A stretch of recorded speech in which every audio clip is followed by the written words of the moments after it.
C. Joseph Vijay எனும் நான்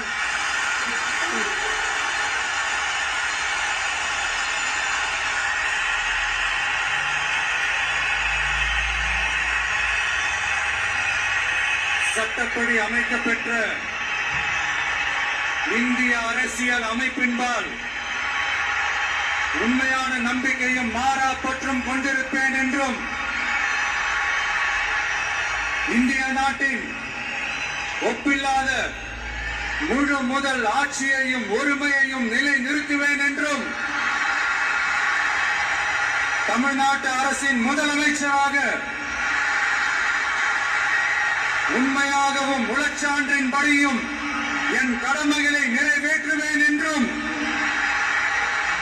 அரசியல் அமைப்பிற்கும் சட்டத்திற்கும் இணங்க அச்சமும் ஒருதலை சார்பும் இன்றி விருப்பு வெறுப்பை விலக்கி பலதரப்பட்ட மக்கள் அனைவருக்கும் நேர்மையானதை செய்வேன் என்றும் ஆண்டவன் மீது ஆணையிட்டு உறுதிமொழிகிறேன்.